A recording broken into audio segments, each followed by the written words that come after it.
Daniel Harper stepped out of the shuttle onto Nexus 7, the largest space station in the known galaxy. The station hung in the darkness of space like a massive steel flower, with docking arms spread out in every direction. Thousands of alien species walked through the corridors, each one more advanced than Earth had become. Daniel wore the uniform of United Earth, a blue suit with the planet symbol on his chest. He carried himself with confidence, even though his hands were cold and his heart beat fast. This was Earth's biggest moment in galactic history. The Galactic Council chamber was enormous. Its ceiling stretched up so high that the lights seemed like stars.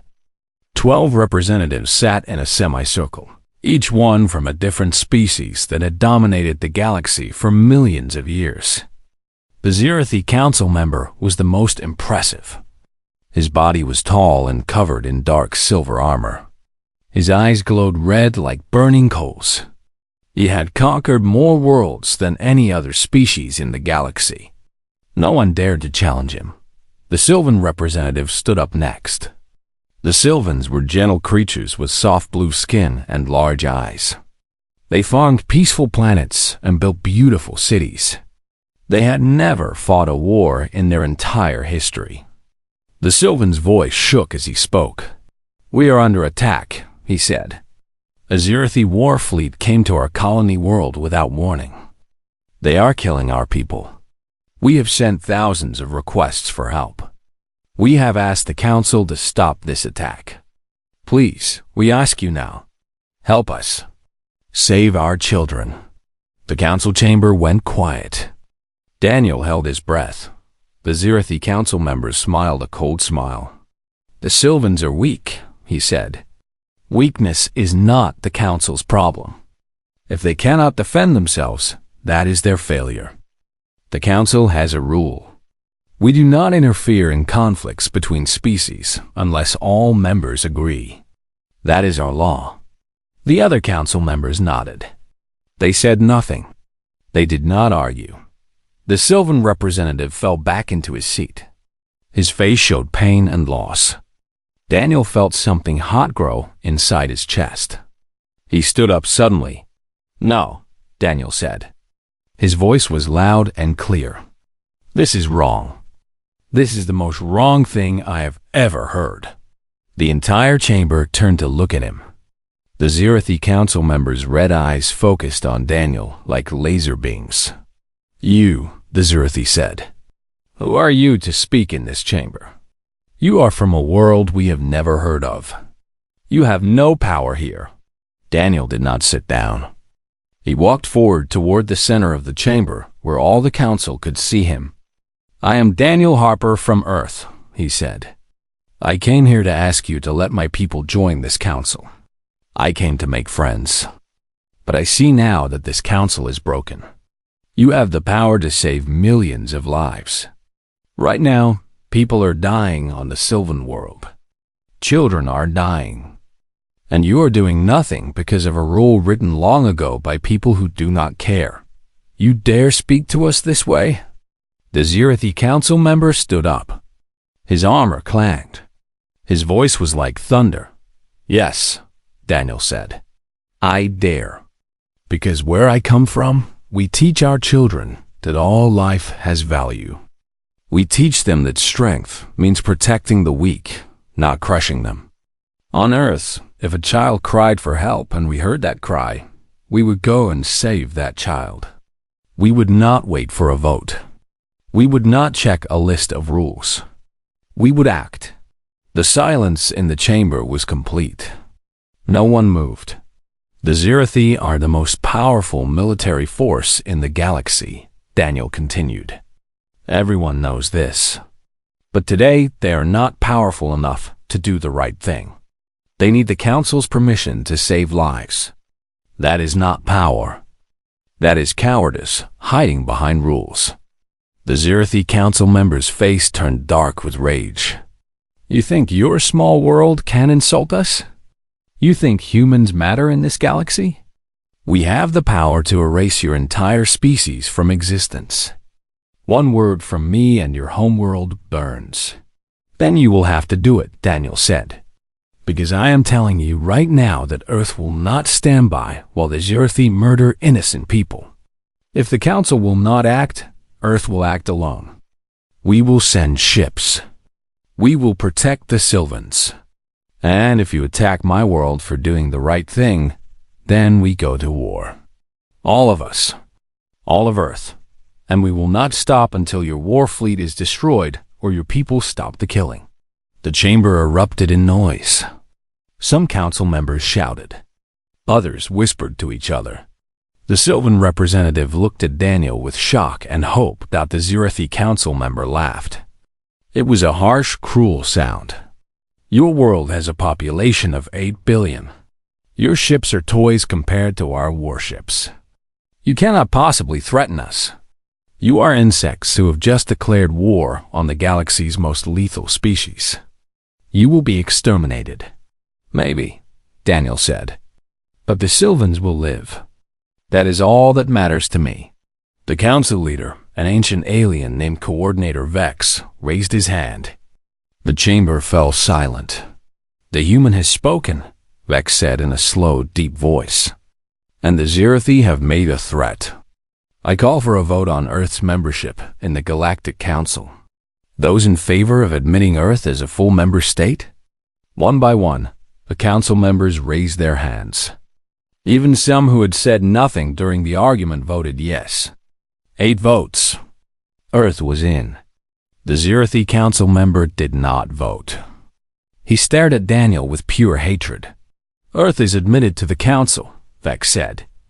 And I issue a warning to all species. Any further attacks on the Sylvan colony will be met with military response from the council fleet. This decision is final. Daniel felt his knees almost buckle. He had done it. Earth was now part of the most powerful organization in the galaxy. But he had also made the Zirathi his enemy. He had challenged the most lethal species ever to exist. He had told them they were cowards. As Daniel left the council chamber, the Sylvan representative walked beside him and placed a hand on his shoulder. It was a light touch, but it carried the weight of gratitude from an entire species that would live because one human refused to accept that some lives did not matter. But Daniel knew something the Sylvan did not know. This was not the end of anything. It was the beginning of something much bigger and much more dangerous. Back on Earth, the news spread across every news channel. Humanity had challenged the Zirathi. The galaxy's most lethal species had been insulted by a small world that barely had advanced space travel. Military commanders on Earth began to prepare for war. They knew the odds were terrible. They also knew they would fight anyway. Because Daniel Harper had made a promise, and Earth would keep it no matter the cost. Captain Victoria Ross sat in the command center of Earth's Space Command headquarters in Geneva. The room was filled with screens showing ship positions, weapon status, and intelligence reports. Victoria had been a military officer for 23 years. She had seen combat before, but nothing like this. Nothing in human history compared to what they were about to face. The Zirathi had 17 star systems under their control. Their warships were the size of small cities. Each one carried weapons that could destroy an entire planet from orbit. Humans had explored 12 star systems and built only 30 military ships. The gap between human and Zirathi power was enormous. It was like comparing a person with a knife to a person with a nuclear bomb. Daniel Harper walked into the command center. His face looked tired.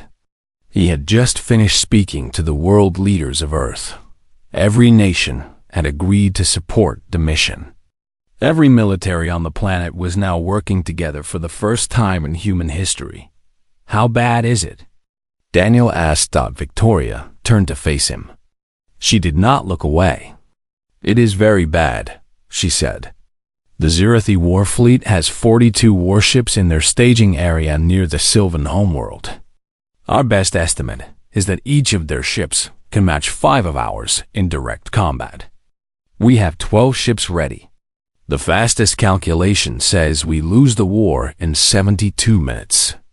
Then we do not fight them in a direct war, Daniel said. No, Victoria agreed. We do not. We use what we have. We use intelligence, speed, and surprise. We use the fact that the Zirathi have never faced an enemy who fights like humans fight. Victoria walked to a large star map that showed the route to the Zirathi staging grounds. A line was drawn through normal space routes. But there was another path. This path went through the stellar corridor, an area of space where stars burst with radiation and solar storms raged constantly. Human ships had newer shielding that could handle the electromagnetic interference. Older technology, the kind the Zirathi used, would fail in those conditions. This is our advantage, Victoria said. The Zirathi will expect us to come through normal space. They will have ships waiting to intercept us. But we go through the corridor. It takes longer, but we arrive at their staging ground from a direction they do not expect. We arrive where they are not prepared. How long do we have? Daniel asked. The Zirathi plan to attack the Sylvan homeworld in 6 days. We need to launch our attack in 5 days. That gives us 1 day of preparation time. We select our best pilots and engineers. We train them on the route and the combat plans. We give them 1 day to prepare to possibly die. Daniel sat down heavily in a chair. Will it work? Victoria looked out the window at the Earth below them. The blue planet was beautiful and fragile. Billions of people lived there. If this mission failed, the Zirathi would destroy Earth in revenge. No, Victoria said honestly. The numbers say it will not work. But we have something the Zirathi do not have. What is that? Daniel asked. We have humans who will not accept that the odds are impossible. We have pilots who will fly into fire. We have engineers who will repair ships while explosions go off around them. We have soldiers who will fight knowing they might not come home. The Zirathi are strong. But they have never fought an enemy that chooses to fight anyway, even when they know they will lose. That is our secret weapon. That is what might save us. The next day, Victoria called together the crew of the strike force. 12 ships. 217 people. They gathered in the main auditorium at Space Command. Victoria stood before them. I will not lie to you, she said. This mission is suicide. Every calculation says that we cannot win. Every expert says that the Zirathi will destroy us. And they might be right. Some of you will not come home. Some of your families will receive notification that you are dead. That is the truth. The room was silent. No one left. But I will tell you why we go anyway, Victoria continued. We go because the Sylvans are dying right now. We go because the Galactic Council hid behind rules instead of acting. We go because humans are different from every other species in the galaxy. We do not accept that some things are impossible. We do not accept that it is okay to let innocent people die so that we stay safe. We fight. We fight even when the odds are terrible. We fight because that is what humans do. And if we die knowing that we did the right thing. Engineer Karen Mitchell stood up. She was 28 years old and had built the weapon systems on 3 different starships. Her hands were steady and her voice was clear. I volunteer, Karen said. I will go. And I will keep our ships flying, even if I have to fix them while they are under fire. Other hands went up. Then more. Then all of them. Every single person in that room raised their hand. They knew the danger. They knew they might die. They volunteered anyway. Victoria selected the best of them. Pilot James Cooper, who had never lost a dogfight. Pilot Linda Gray, whose reflexes were so fast that even the computers had to recalibrate them. Lieutenant Marcus Brooks, the strongest soldier in Space Command. Dr. Stephen Price, who had saved lives in impossible situations. For 5 days they trained. They flew through storm simulations of the stellar corridor. They learned the attack pattern. They memorized the Zirathi ship positions. They practiced fighting against superior numbers. They practiced hitting and running before the enemy could hit back.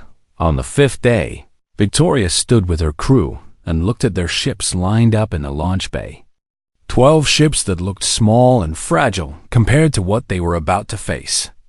But her people were ready. They had spent 5 days becoming the best fighters Earth could produce. "Tomorrow we launch," Victoria told them. "Tomorrow we fly through the corridor. Tomorrow we attack the most powerful military force in the galaxy. Some of us might not come home, but I promise you this. We will hurt them. We will show the Zirathi that humans are not insects to be crushed. We will show the entire galaxy that Earth will stand up for what is right, no matter the cost. That is our mission. That is our purpose. Tomorrow we make history." The crews of the 12 ships looked at each other. They were afraid, but they were also determined. They had chosen to fight when they could have chosen to hide. They had chosen to stand up when they could have chosen to kneel. Tomorrow everything would change. Tomorrow, the galaxy would learn why you do not declare war on humanity. The stellar corridor was a nightmare of light and fire. Solar radiation crashed against the ships like waves in an ocean. The electromagnetic interference was so strong that even the advanced sensors became almost useless. Victoria sat in the command chair of the flagship, the Earth's pride. Around her, 12 screens showed the status of each ship in her fleet. All ships were holding formation. All ships were still flying. James Cooper was the lead pilot. His hands moved across the controls with perfect precision. The corridor was a maze of dangers. Solar flares erupted without warning. Radiation bursts came from all directions. Lesser pilots would have crashed. Lesser ships would have burned up. But James Cooper had trained for this moment. His ship moved through the chaos like a dancer moving through fire. Behind him, the other 11 ships followed. They had lost communication with each other 5 hours ago when the radiation became too strong. Now they flew in silence, each crew trusting that the others would make it through. There was no way to call for help. There was no way to turn back. They could only move forward into the chaos. The journey through the corridor took 23 hours. When the Earth's pride finally emerged on the other side, Victoria saw the Zirathi staging ground spread out before her. 42 warships floated in space, arranged in a protective circle around a massive command station. The command station was the size of a mountain. It contained the central communications hub that controlled all Zirathi military operations in this sector. One by one, the other human ships emerged from the corridor. The count reached 10 ships, then 11, then 12. All ships had made it through. "All crews, this is Captain Ross," Victoria said into the communication system. "Sound the battle station's alarm. We attack now. We hit their command station first, and we hit it hard. All pilots, engage weapons and move to attack position. Let us show them what humans can do." The ships accelerated toward the Zirathi fleet. On the screens, Victoria could see the Zirathi waking up to the attack. Their sensors were detecting the human ships. Their weapons were charging. The first laser burst came from a Zirathi warship. It was enormous, carrying enough power to cut a planet in half. "Invasive maneuvers," Victoria ordered. The Earth's pride rolled to the side. The laser blast passed so close that the heat of it reached the outer hull. The ship's temperature alarms started sounding. Linda Gray was flying one of the attack fighters. She moved her ship in a way that seemed to break the laws of physics. No Zirathi pilot would attempt such a move because their bodies could not survive the acceleration. But Linda Gray was human. Her body could handle it. Her reflexes were fast enough. She dove down under a Zirathi laser burst and came up firing. Her weapons found their target. A section of a Zirathi warship exploded. First kill, Linda said over the radio. Victoria heard pride in her voice. The battle became a storm of fire and light. The human ships were smaller and faster than the Zirathi warships, but they carried less armor and fewer weapons. The strategy was simple. Hit fast, do damage, move before the enemy could hit back. Do not engage in a long fight. Do not let the Zirathi use their superior firepower. James Cooper led a group of 3 ships on a run at the command station. The Zirathi defenses focused on him. Laser beams carved through space. One of the human ships took a direct hit. The damage was catastrophic. The ship's power systems failed. It stopped moving, drifting helplessly in space. "We have a dead ship," Victoria heard over the radio. The voice of pilot Kevin West. "Reactor is offline. Hull is breached in 3 sections. We cannot make repairs. We are abandoning ship. Get your crew out of there," Victoria ordered. Now, the escape pods launched from the damaged ship. Victoria watched them separate and drift away from the dying vessel. She felt pain. Kevin West had been her friend. But there was no time to think about that. The battle was still raging. James Cooper did not slow down. He brought his 2 remaining fighters around and made another attack run at the command station. This time, they were ready. 2 more ships formed up with him. They came in from 3 different angles at the same time. The Zirathi defenses could not cover all 3 angles at once. The command station's shields flashed red. It took 3 direct hits. The massive structure shook. Explosions bloomed on its surface. The communications hub was damaged. The Zirathi fleet lost coordination. Their ships started firing randomly. They started hitting each other in the confusion. That was the moment Victoria needed. "All ships, focus fire on the command station," she ordered. "Concentrate everything we have on that one target. Destroy it now." The 12 human ships closed in.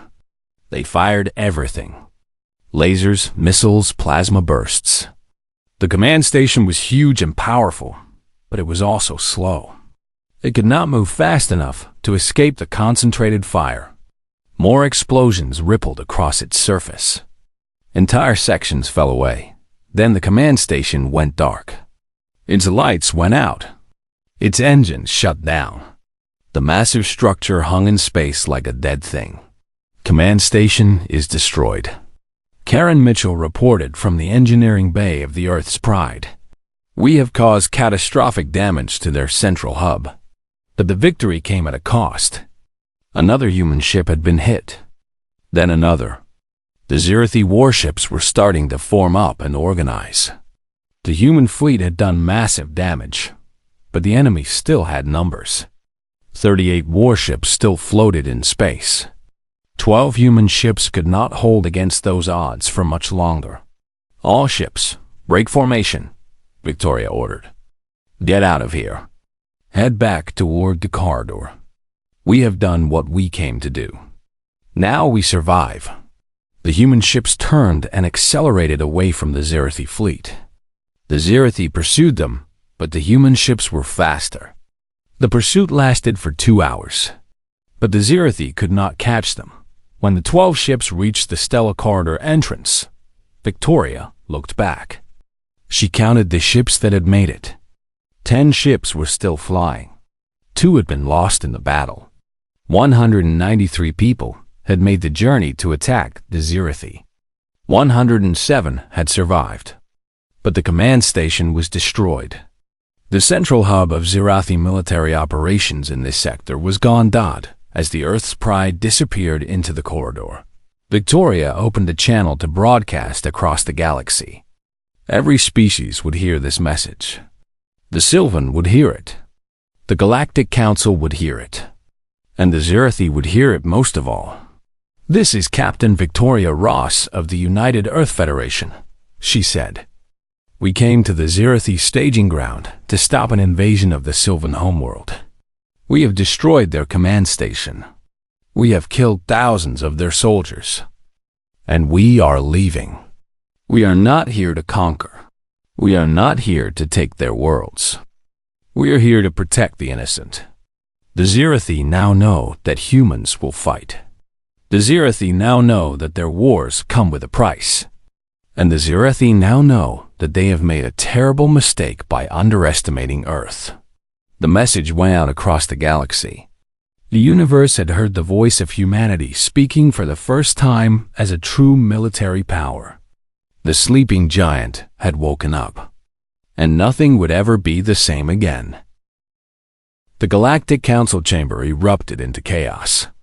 The message from Captain Victoria Ross had been broadcast to every planet, every space station, every ship that had a communication receiver. The most lethal species in the galaxy had been defeated by a world that had barely entered the galactic community days before. The impossible had become real. The Zirathi Council member stood up, his armor glowing with rage. His fists crashed down on his desk. The sound was like thunder in the chamber. "This is an act of war," he roared. "The Zirathi will respond with total annihilation. Every human on every world will die. Your planet will burn. Your species will be erased from history. This is our promise." Coordinator Vex raised his hand for silence, but for the first time in 1,000 years, the council chamber did not obey immediately. The other council members were talking over each other. The Sylvan representative was standing, tears flowing down his face. The species that had seemed so weak and helpless just days ago now had a protector. They had survived because of human courage. The Virati Council member, a species that had always remained neutral in galactic conflicts, stood up slowly. The Virati were known for their intelligence and their ability to see the future through probability analysis. "The Zirathi response is predictable," the Virati said, "but they are damaged and leaderless. Their command station is destroyed. Their chain of command is broken. It will take weeks to rebuild their organization. The question is not what the Zirathi will do. The question is what the rest of the galaxy will do." Then something unexpected happened. The Kelthian Council members stood up. The Kelthi were warrior species, but they had always followed the Zirathi's lead in military matters. It was believed that they were bound by ancient treaties to support Zirathi military campaigns. "The Kelthians are no longer bound by the old treaties," the Kelthian said. His voice was strong and clear. "The Zirathi have proven that they can be defeated. We declare our independence from Zirathi influence, and we offer our support to Earth and the Sylvan species. We will join in the defense of the Sylvan homeworld." The Zirathi Council member's face turned dark as a storm. "You betray us?" "We align ourselves with victory," the Kelthian replied simply. Over the next hours, 2 more species made similar announcements. The Korthian species and the Thalassian species both declared that they would no longer be intimidated by the Zirathi. More importantly, they offered military support to the Sylvan defense. What had started as a human mission to save one species was becoming something larger. It was becoming a movement against Zirathi dominance. 3 days later, Daniel Harper sat in a negotiation chamber with Coordinator Vex and representatives from every council member species. The Zirathi representative was not present. He was coordinating his response from a secure location on his homeworld. "The question before us is simple," Coordinator Vex said. "What do we do with Earth? You have defeated the Zirathi military command structure. You have proven yourselves in combat. You have shown strength and principle. The question is, what place do you take in the galaxy's future?" Daniel had prepared for this moment. He had written notes. He had practiced his words. But now that the moment was here, he spoke from his heart instead. "I came to this council as a representative of a young species," Daniel said. "I came asking for a seat at the table.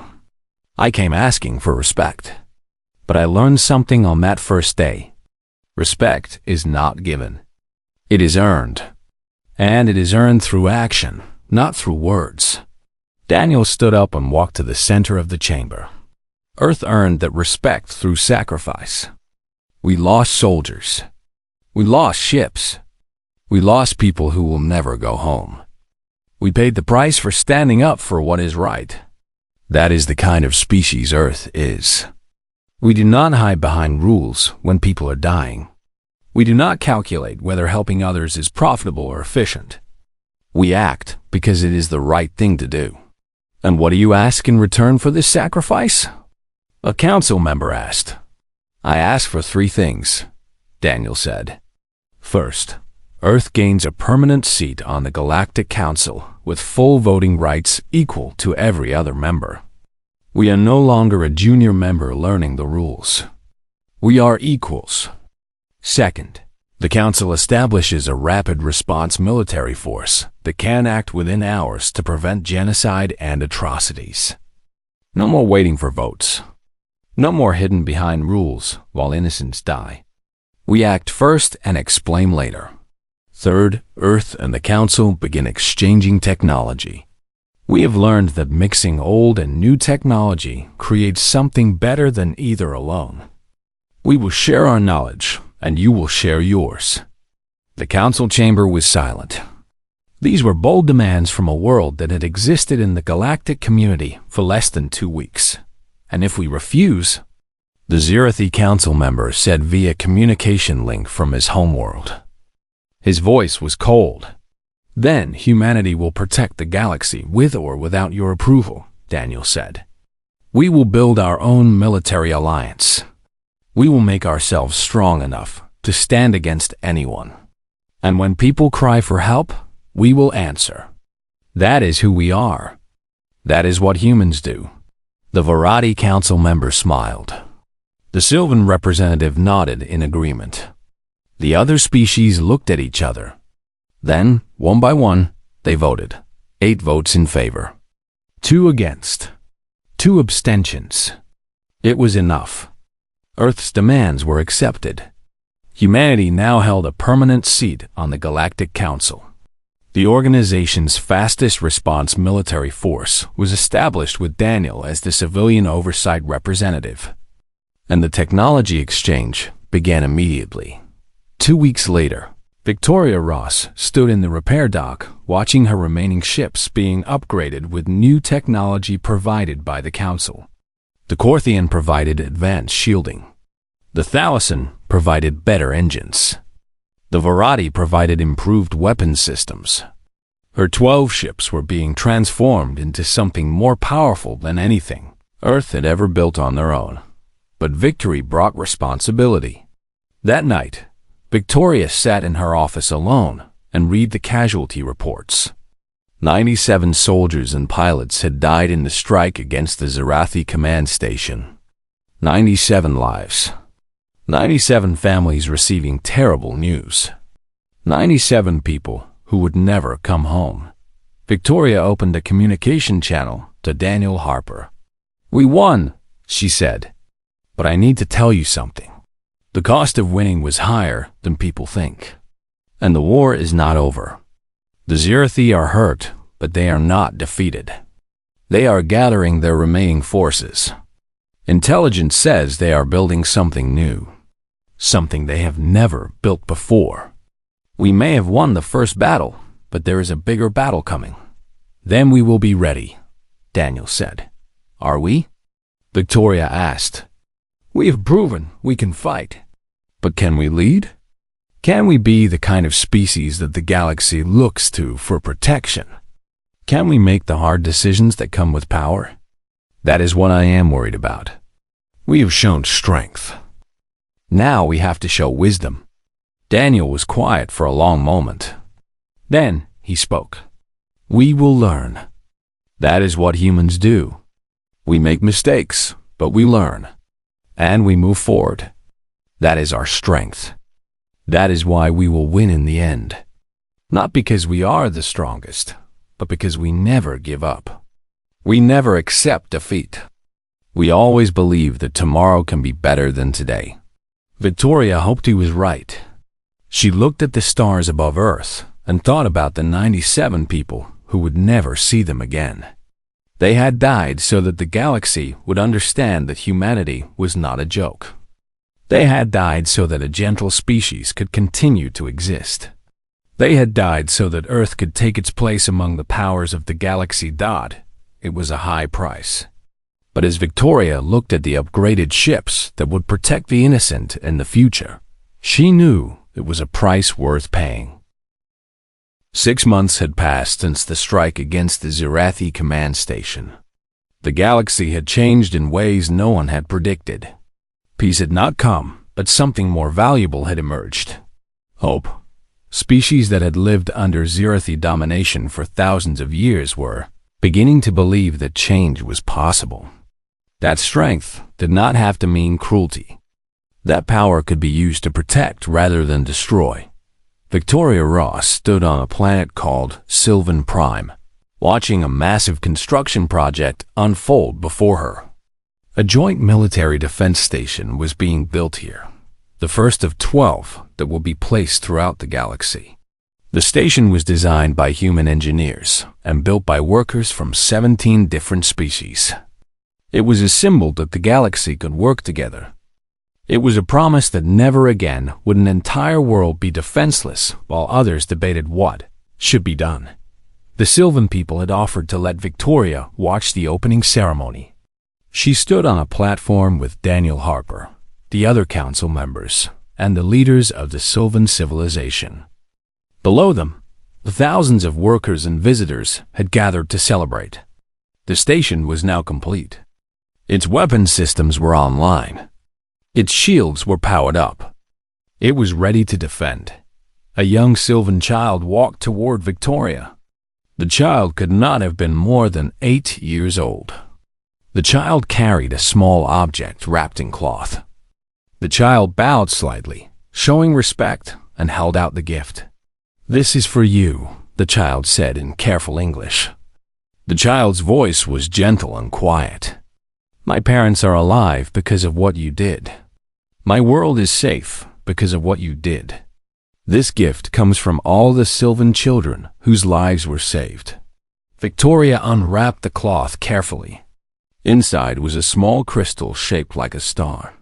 It was carved so perfectly that light passed through it in rainbow colors. "Thank you," Victoria said. She knelt down to look the child in the eyes. "You are welcome. That is what we do. That is what humans do. We protect children.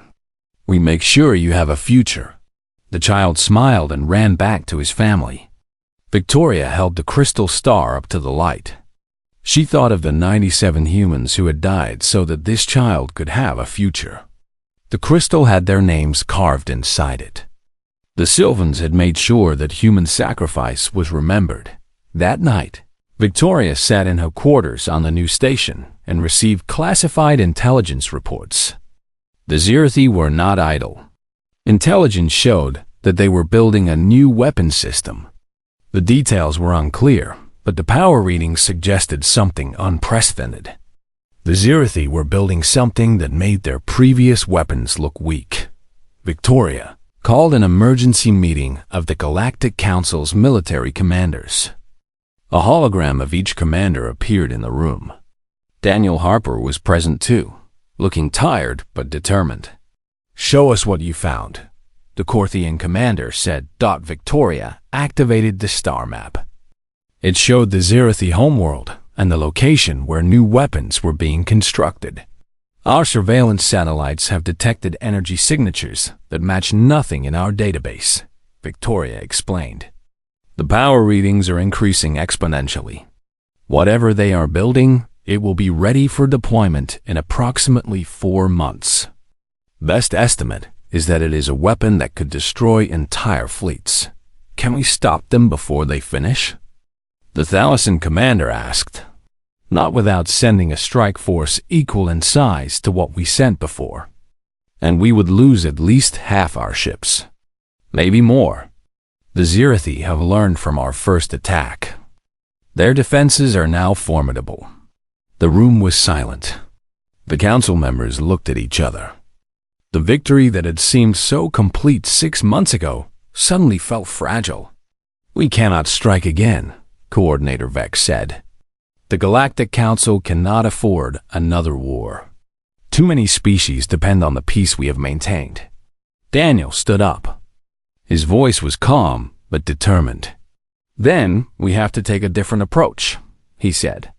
We cannot fight them with ships and weapons. So we fight them with intelligence and communication. We find out what they are building. We tell the galaxy. We make it impossible for them to keep this weapon secret. And we offer them something they want more than the weapon. What could we possibly offer that would convince them to abandon such a powerful weapon? A council member asked. Peace, Daniel said. Real peace. Not the peace of fear where everyone hides behind their military power. Real peace where species work together instead of compete with each other. The Zirathi have been alone for so long. They have conquered and conquered because they did not know how to live any other way. Maybe if we give them another option, they will take it. Victoria wanted to believe him, but she was a soldier. She had seen what the Zirathi were capable of. She knew that some enemies could not be reasoned with. 2 months later, Victoria oversaw the opening of the first joint human-alien military academy. Young cadets from 30 different species walked through the training grounds. Among them were human cadets who had graduated from Earth's military schools. They would learn together. They would train together. They would form bonds that would last their entire lives. One of the human cadets was a young woman named Lucy Patterson. She was 17 years old and had volunteered to join the academy after hearing Victoria's broadcast about the Zirathi strike. Lucy carried in her heart the dream that one day humans and aliens would work together not just in military matters, but in everything. Lucy believed that the galaxy could be different from what it had been taught. Victoria watched Lucy train with a Kelpie cadet. The Kelpie was strong and skilled, but Lucy fought with precision and adaptability. The two students were learning from each other, combining human creativity with Kelpie strength. It was beautiful to watch. It was a glimpse of the future that might be possible. That same day, Victoria received urgent news. Daniel had been right. Intelligence from deep inside the Zirathi government showed that there was opposition to the new weapons program. There was a faction within the Zirathi leadership that wanted to pursue peace instead of war. They had seen what humans could do. They had seen that the galaxy was changing, and they wanted to change with it instead of being left behind. Daniel opened negotiations with this faction. It took weeks of careful communication, but slowly, agreements started to form. The Zirathi would abandon their super weapon. In exchange, the Council would offer them trade agreements, technology sharing, and most importantly, a place in the new order of the galaxy. They would not be the rulers anymore, but they could be partners. They could be part of something larger than themselves. 3 months later, at a peace ceremony on Nexus 7, the Zirathi Council members stood side by side with the other Council leaders. There was no longer hatred in his red eyes. There was recognition, acknowledgement. The Zirathi species had chosen peace over war. Victoria stood in the background, watching the ceremony. The Sylvan child she had met on Sylvan Prime was there, standing with his family. They had brought more gifts, more symbols of gratitude. But the real gift, Victoria knew, was life itself. The gift of a future where that child could grow up in peace. Later, Victoria spoke with Daniel about what was to come. "We have won," Daniel said. "The Zirathi have agreed to peace. The Galactic Council is stronger than ever. Humanity has proven itself, but?" Victoria asked. She heard the uncertainty in his voice. "But I worry that we will become like the Council we criticized," Daniel said. "I worry that we will sit in our comfortable positions of power and forget about the species that still suffer under oppression. I worry that we will create new rules and new systems to prevent us from acting when people cry for help. I worry that victory has made us complacent." Victoria nodded. She understood his fear because she shared it. Then we stay vigilant, Victoria said. We remember the 97 who died. We teach the new generations what we learned. We make sure that every cadet who comes through that academy understands that power is nothing without compassion. We make sure that Earth leads not through force, but through example. We show the galaxy that humans are willing to sacrifice for others. We show them that is what real strength looks like. Daniel smiled. You believe it will work? I have to, Victoria said. Because the alternative is that we fought for nothing. And I cannot accept that. Too many people died. Their sacrifice has to mean something. That night, Victoria looked at the crystal star that the Sylvan child had given her. The 97 names were carved inside. She held it up to the light and watched the rainbow colors dance across the walls of her quarters. Each color represented one of the species that now worked together for peace. The galaxy was not healed. There were still conflicts and disagreements. But something fundamental had changed. Humans had shown that it was possible to stand up for what was right. It was possible to choose sacrifice over safety. It was possible to change the galaxy through courage and determination. And somewhere on Earth, a new generation of humans was growing up knowing that they lived in a species that protected the weak and stood against oppression. That was the real victory. Not the defeat of the Zirathi, but the proof that humanity could be more than survivors. Humans could be guardians. Humans could be the conscience of the galaxy. As Victoria watched Earth rise over the horizon, she knew that the real work was just beginning.